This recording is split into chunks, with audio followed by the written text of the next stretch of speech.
talking today to Kevin Osborne, who is the CEO of MeWe360.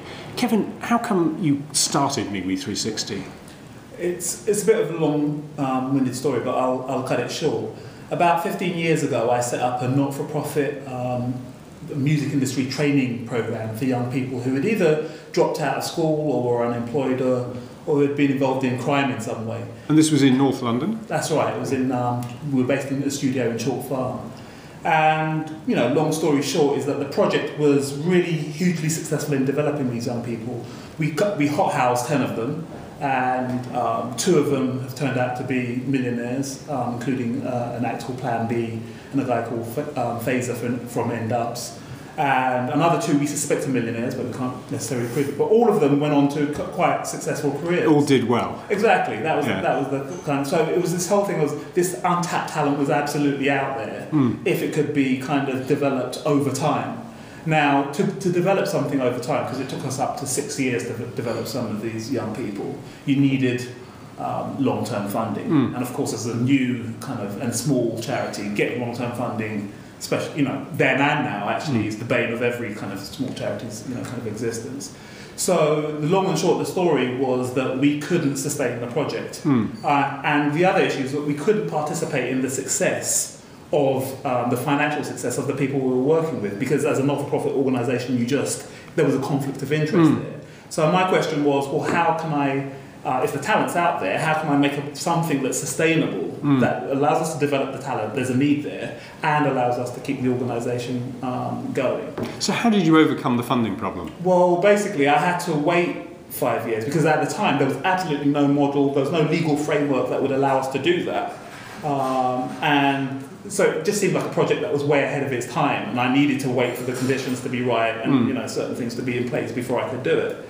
So I waited 5 years, and then this takes us to kind of 2010, and the recession hit. And then that was kind of the moment, which was actually a great opportunity, because obviously there's an even greater demand now to tap into this talent, and to entrepreneurship was now seen as the thing. Plus, things like community interest companies have come into being. There's been a kind of slight shift in the whole mentality. Exactly, in the whole landscape.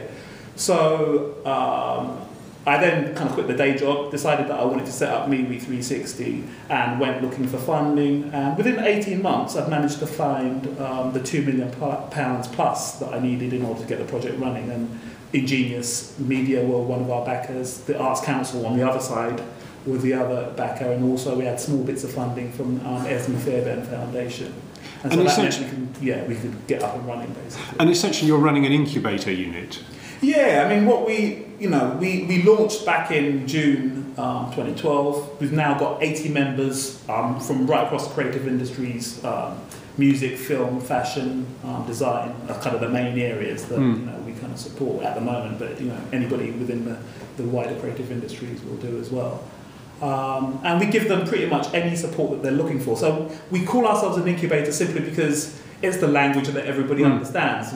I prefer the term development house, because I think that better describes what we do. It's really a process which allows people to, one, meet other people, but also to kind of develop their ideas, because quite often people will come in with an idea and it's never what they kind of go out with. With an incubator, you kind of feel like they've come in with a certain idea, and it's that idea that's been kind of bubbling away. Exactly, and pushed to. But I think we're slightly looser than that in terms of. So it's not simply a set of desks. It's also a network of people. No, I mean, we say we provide any support to entrepreneurs that they need in order to develop and grow their businesses. And when you strip that back, it generally strips back to space, but advice and networks, and then cash. So if you can provide all of those things under one roof, then you're pretty much giving your entrepreneurs whatever they need. Now, it was to my surprise that I couldn't find anything out there that actually provided all of those things in kind of one space.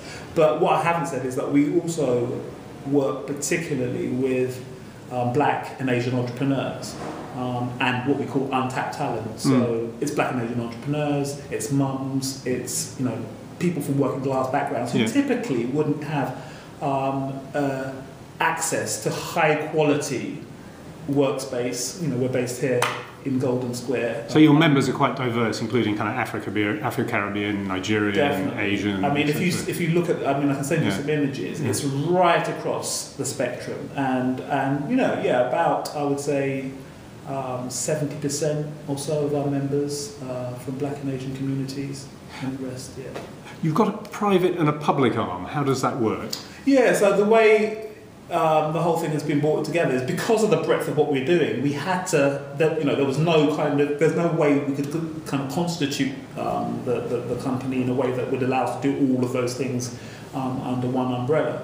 So we've kind of set up a development house, which is a not-for-profit organisation on the one hand that provides all of the early stage development, the long-term learning, as exactly it that our members need. And at the point when they're kind of investment ready and they're looking for investment, we've created this through a trading arm, and using partners like Ingenious Media, we can provide access to finance for startup funding. Well, for startup, yeah, pretty much for startup funding, it's literally anything from 30 grand all the way up to 250 grand. So it's early stage funding, definitely.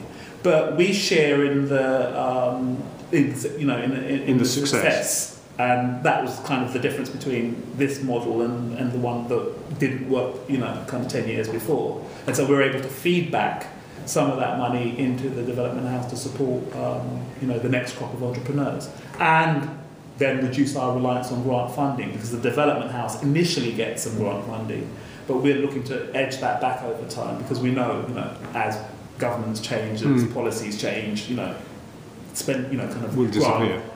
Grant funding priorities shift, and you kind of end up having to move your game in order to kind of match what they're needing.